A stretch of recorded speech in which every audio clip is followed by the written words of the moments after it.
we're going to review the C major, its relative minor, the harmonic minor, and the melodic minor, and how they're all related to each other. First, let's review our C major scale. We have our C, and remember I got the 5-string bass, so remember this string is the E, A, D, and G. Okay, so we're starting with our C here, just going C, D, E, F, G, second position A, B, and C. Okay, and then when you come down, you just simply move on to reversing the notes, get back in first position, come down, and finish the C. Now, the relative minor, remember, they call it a relative because it's the same key signature, which means that it'll be comprised of the same exact notes. Okay, it's actually the same scale, just starting from the 6th note instead of the root note. So we have our 6th note of our C major scale is the A. So we'll start from our open A string, B, because remember we're just playing all the natural notes just like C. Okay, so we got A, B, C, D, E, F, G, and A. Okay, and then that's one octave, so we kind of go, just reverse it. And really, once you get to the C here, you're just playing all the notes that you already know in C, just remembering the stop at A. Because again, it's the same scale, just starting from a different perspective in that scale.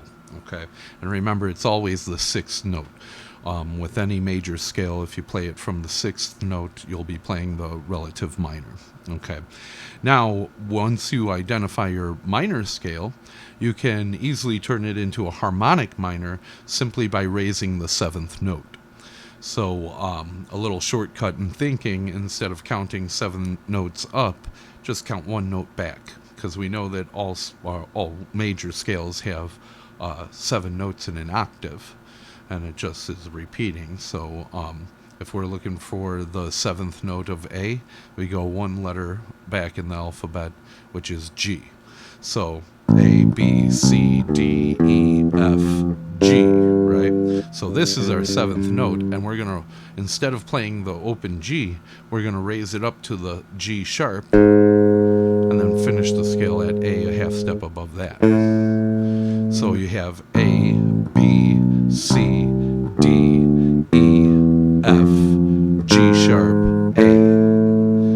Back, reverse it, come back down.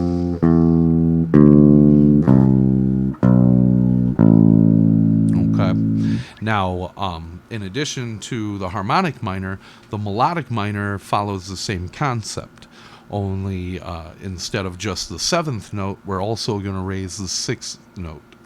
So if the G was the 7th note, then F is going to be the 6th note.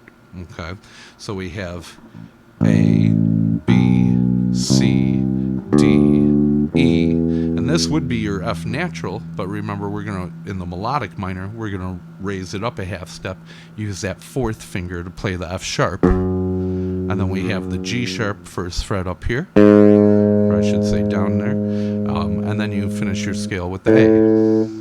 Now with the melodic minor, remember that we're going to lower these notes, these altered notes, back down when we're descending. So we got A, B, C, D, E, F sharp, G, A. Coming back down, it's just your natural minor. A, going backwards. And again, that's just the same thing as your relative minor. The relative minor and natural minor are the same thing. They just, the relative minor is describing it from a perspective of the C major. Okay, it's important to learn these relationships. It'll just help you comprehend scales a lot. Let me do it again. The whole thing will be...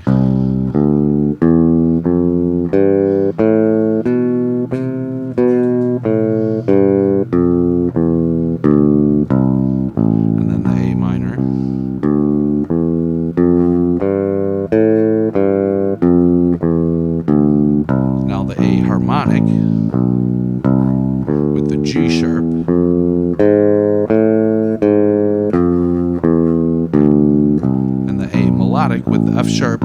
G sharp. I missed the open D or A or yeah D. So the F sharp you're gonna play with your pinky, right? So you got A, B, C, D, E, F sharp, G sharp, A. And remember, we're lowering those notes back down, so on the way down we just play the natural minor. So see how you do with that, and see if you can kind of link all three of those scales, and we can take it from there.